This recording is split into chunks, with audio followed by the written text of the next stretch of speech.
The Landlady by Roald Dahl. Billy Weaver had travelled down from London on a slow afternoon train, with a change at Swindon on the way, and by the time he got to Bath, it was 9 o'clock in the evening, and the moon was coming out of a clear starry sky over the houses opposite the station entrance. But the air was deadly cold, and the wind was like a flat blade of ice in his cheeks. "Excuse me," he said, "is there a fairly cheap hotel not too far away from here?" "Try the Bell and Dragon," the porter answered, pointing down the road. "They might take you in. It's about a quarter of a mile along the other side." Billy thanked him and picked up his suitcase and set out to walk the quarter mile to the Bell and Dragon. He'd never been to Bath before. He didn't know anyone who lived there, but Mr. Greenslade at the head office in London had told him it was a splendid city. "Find your own lodgings," he'd said, "and then go along and report to the branch manager as soon as you've got yourself settled." Billy was 17 years old. He was wearing a new navy blue overcoat, a new brown trilby hat, a new brown suit, and he was feeling fine. He walked briskly down the street. He was trying to do everything briskly these days. Briskness, he decided, was one of the common characteristics of all successful businessmen. The big shots up at head office were absolutely fantastically brisk all the time. They were amazing. There were no shops on this wide street that he was walking on, only a line of tall houses on each side, all of them identical. They had porches and pillars and 4 or 5 steps going up to their front doors, and it was obvious that once upon a time there had been very swanky residences. But now, even in the darkness, he could see that the paint was peeling from the woodwork on the doors and the windows, and the handsome white facades were cracked and blotchy from neglect. Suddenly, in a downstairs window that was brightly illuminated by a street lamp not 6 yards away, Billy caught sight of a printed notice propped up against the glass in one of the upper panes. It said, "Bed and breakfast." There was a vase of yellow chrysanthemums, tall and beautiful, standing just underneath the notice. He stopped walking. He moved a bit closer. Green curtains, some kind of velvety material, were hanging down either side of the window. The chrysanthemums looked wonderful beside them. He went right up and peered through the glass into the room, and the first thing he saw was a bright fire burning in the hearth. On the carpet in front of the fire, a pretty little dachshund was curled up asleep, with its nose tucked into its belly. The room itself, so far as he could see in the half-darkness, was filled with pleasant furniture. There was a baby grand piano and a big sofa and several plump armchairs, and in one corner he spotted a large parrot in a cage. Animals were usually a good sign in a place like this, Billy told himself, and all in all, it looked to him as though it would be a pretty decent house to stay in. Certainly be more comfortable than the Bell and Dragon. On the other hand, a pub would be more congenial than a boarding house. There'd be beer and darts in the evening, lots of people to talk to, and he'd probably be a good bit cheaper too. He stayed a couple of nights in a pub once before. He'd liked it. He'd never stayed in any boarding houses, and to be perfectly honest, he was a tiny bit frightened of them. The name itself conjured up images of watery cabbage, rapacious landladies, and a powerful smell of kippers in the living room. After dithering about like this in the cold for 2 or 3 minutes, Billy decided he would walk on and take a look at the Bell and Dragon before making up his mind. He turned to go, and now a queer thing happened to him. He was in the act of stepping back and turning away from the window when all at once his eye was caught and held in the most peculiar manner by the small notice that was there. Bed and breakfast, it said. Bed and breakfast, bed and breakfast, bed and breakfast. Each word was like a large black eye staring at him through the glass, holding him, compelling him, forcing him to stay where he was and not to walk away from that house. And the next thing he knew, he was actually moving across from the window to the front door of the house, climbing the steps that led up to it, and reaching for the bell. He pressed the bell. Far away in the back room he heard it ringing, and then at once, it must have been at once, because he hadn't even had time to take his finger from the bell button. The door swung open, and a woman was standing there.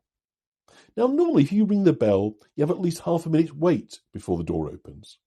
But this dame was like a jack-in-the-box. You pressed the bell, and out she popped. It made him jump. She was about 45 or 50 years old, and the moment she saw him, she came in with a warm, welcoming smile. "Please come in," she said pleasantly. She stepped aside, holding the door wide open, and Billy found himself automatically starting forward into the house.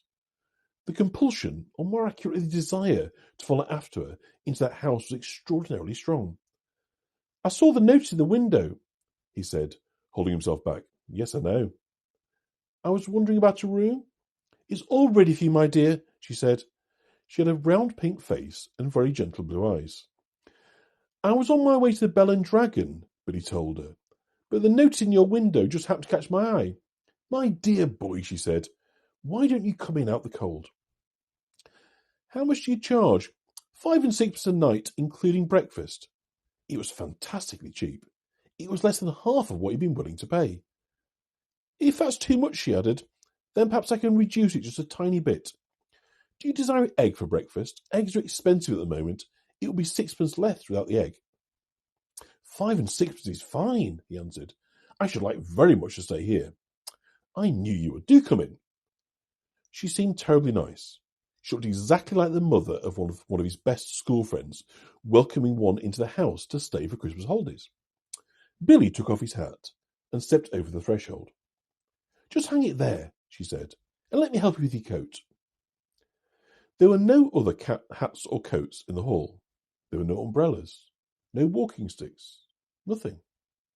We have it all to ourselves, she said, smiling at him over his shoulder as she led the way upstairs. You see, it isn't very often I have the pleasure of taking a visitor into my little nest.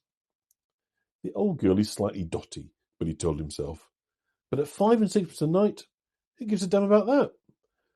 I should have thought you were simply swamped with applicants, he said politely. Oh, I am, my dear, I am, of course I am. But the trouble is I'm inclined to be just a teeny-weeny bit choosy and particular, if you see what I mean. Ah, yes. But I'm always ready. Everything is always ready, day and night in this house, just on the off chance that an acceptable young gentleman will come along. And it's such a pleasure, my dear, such a very great pleasure, when now and again I open the door and I see someone standing there who is just exactly right. She was halfway up the stairs, and she paused with one hand on the stair rail, turning her head and smiling down at him with pale lips. Like you, she added, and her blue eyes travelled slowly all the way from the length of Billy's body to his feet, and then back up again. On the first floor landing, she said to him, This floor is mine. They climbed up a second flight. And this one is all yours, she said.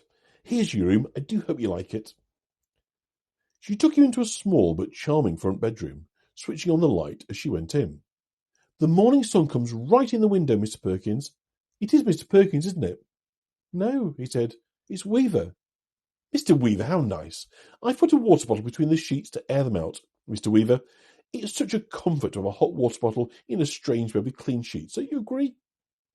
And you may light the gas fire any time you feel chilly. Thank you, Billy said. Thank you ever so much. He noticed that the bedspread had been taken off the bed. The bedclothes had been neatly turned back on one side, all ready for someone to get in. I'm so glad you appeared, she said, looking earnestly into his face. I was beginning to get worried. That's all right, Billy answered brightly. You mustn't worry about me. He put his suitcase on the chair and started to open it. And what about supper, my dear? Did you manage to get anything to eat before you came here? I'm just a bit hungry, thank you, he said. I think I'll just go to bed as soon as possible, because tomorrow I've got to get up rather early and report to the office. Very well, then. I'll leave you now so you can unpack. But before you go to bed, would you be kind enough to pop into the sitting room on the ground floor and sign the book? Everyone has to do that because it's the law of the land, and we don't want to go breaking any laws at this stage of the proceedings, do we? She gave him a little wave of the hand and went quickly out of the room and closed the door.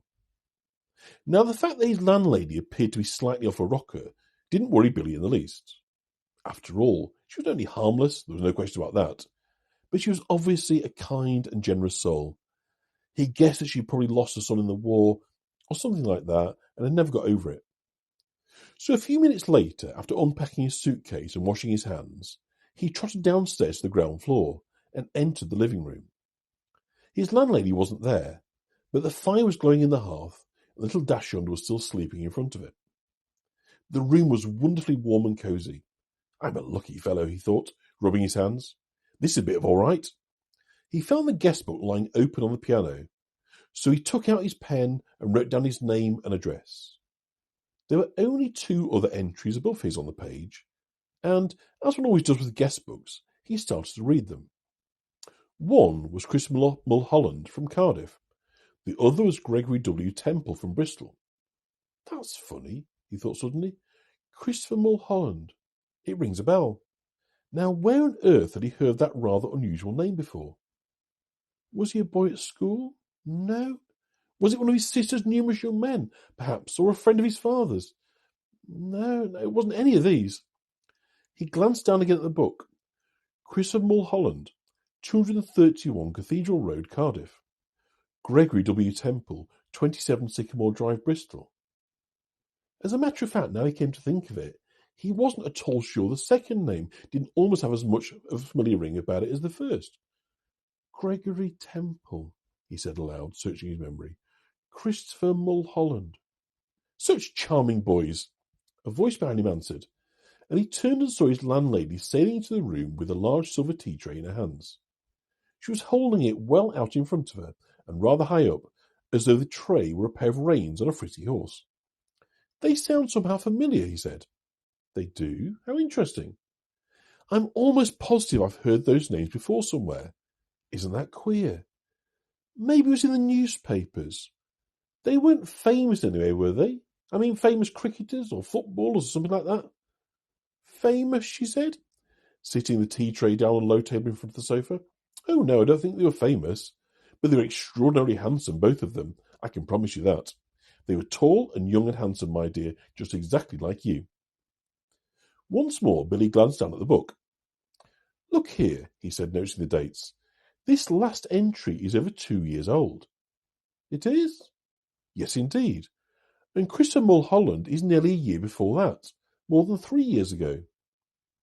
Dear me, she said, shaking her head and heaving a dainty little sigh. I would never have thought it. How does time fly away from us all, doesn't it, Mr. Wilkins? It's Weaver, Billy said. Weaver. Of course it is, she cried, sitting down on the sofa. How silly of me. I do apologise. In one ear and out the other. That's me, Mr. Weaver. You know something, Billy said. Something that's really quite extraordinary about all of this. No, dear, I don't. Well, you see, both these names, Mulholland and Temple, I not only seem to remember each one of them separately, so to speak, but somehow or other, in some peculiar way, they both appear to be sort of connected together as well. As though they were both famous for the same sort of thing, if you see what I mean. Like Dempsey and Tunney, for example, or Churchill and Roosevelt. How amusing, she said. But come over here now, my dear, and sit down beside me on the sofa. I'll give you a nice cup of tea and a ginger biscuit before you go to bed. You really shouldn't bother, Billy said. I didn't mean to do anything like that. He stood by the piano, watching her as she fussed about with cups and saucers. He noticed she had small, white, quickly moving hands and red fingernails. I'm almost positive it's in the newspapers I saw them, Billy said. I'll think of it in a second, I'm sure I will. There was nothing more tantalising than a thing like this, which lingers just outside the borders of one's memory. He hated to give up. Now, wait a minute, he said. Wait just a minute, Mulholland, Christopher Mulholland. Wasn't that the name of the Eton schoolboy who was on a walking tour through the West Country? Then all of a sudden, milk, she said, and sugar. Yes, please. Then all of a sudden, Eton schoolboy, she said. Oh, no, my dear, that can't possibly be right, because Mr. Mulholland was certainly not an Eton schoolboy when he came to me. He was a Cambridge undergraduate. Come over here now and sit next to me and warm yourself in front of this lovely fire. Come on, your tea's almost ready for you. She patted the empty place beside her on the sofa, and she sat there smiling at Billy and waiting for him to come over. He crossed the room slowly and sat down on the edge of the sofa. She placed his teacup on the table in front of him. There we are, she said. How nice and cosy this is, isn't it? Billy started sipping his tea. She did the same. For half a minute or so, neither of them spoke, but Billy knew she was looking at him. Her body was half turned towards him, and he could feel her eyes resting on his face, watching him over the rim of a teacup. Now and again he caught the whiff of a peculiar smell that seemed to emanate directly from a person. It was not in the least unpleasant, and it reminded him, well, he wasn't quite sure what it reminded him of. Pickled walnuts? New leather? Was it the corridors of a hospital? Mr. Mulholland was a great one for his tea, she said at length. Never in my life have I seen anyone drink as much tea as dear sweet Mr. Mulholland. I suppose he left fairly recently, Billy said. He was still puzzling his head about the two names. He was positive now he'd seen them in the newspapers, in the headlines. Left? She said, arching her brows. But my dear boy, he never left. He's still here. Mr. Temple is also here. They're on the third floor, both of them together. Billy set down his cup slowly on the table and stared at his landlady. She smiled back at him, and then put one of her white hands and patted him uncomfortably on the knee. "How old are you, my dear?" she asked. 17. 17! She cried. "Oh, it's perfect age. Mr. Mulholland was also 17, but I think he was a trifle shorter than you were. In fact, I'm sure he was." And his teeth weren't quite so white. "You have the most beautiful teeth, Mr. Weaver. Do you know that?" "They're not as good as they look," Billy said. "I've got simply masses of fillings at the back." Mr. Temple, of course, a little older, she said, ignoring his remark. "He was actually 28. And yet I never would have guessed it if you hadn't told me. Never in my whole life there wasn't a blemish on his body." "A what?" said Billy. "His skin was just like a baby's." There was a pause. Billy picked up his teacup and took another sip of tea. Then he set it down again gently in the saucer. He waited for her to say something else, but she seemed to have lapsed into one of her silences. He sat there staring straight ahead of him into the far corner of the room, biting his lower lip. "That parrot," he said at last. "You know something? It had me completely fooled when I first saw it from the window street. I could have sworn it was alive. Alas, no longer. It's most terribly clever the way it's been done," he said. "It doesn't look in the least bit dead." "Who did it?" "I did." "You did?" "Of course," she said. "And have you met my little Basil as well?" She nodded towards the dachshund curled up so comfortably in front of the fire. Billy looked at it, and suddenly he realized this animal had all the time been just as silent and motionless as the pirate. He put out his hand and touched it gently on the top of its back. The back was hard and cold, and when he pushed the hair to one side with his fingers, he could see the skin underneath, greyish-black and dry and perfectly preserved. "Good gracious me," he said. "How absolutely fascinating." He turned away from the dog and stared with deep admiration at the little woman beside him on the sofa. "It must be most awfully difficult to do a thing like that." "Not in the least," she said. "I stuff all my little pets myself when they pass away. Will you have another cup of tea?" "No, thank you," Billy said. The tea tasted faintly of bitter almonds. He didn't much care for it. "You did sign the book, didn't you?" "Oh, yes." "That's good, because later on, if I happen to forget what you're called, I can always come down here and look it up. I still do that almost every day with Mr. Mulholland and Mr. Temple," Billy said. "Gregory Temple. Excuse my asking, but there haven't been any other guests here except them in the last 2 or 3 years." Holding her teacup high in one hand, inclining her head slightly to the left, she looked up at him out the corners of her eyes and gave him another gentle little smile. "No, dear," she said. "Only you."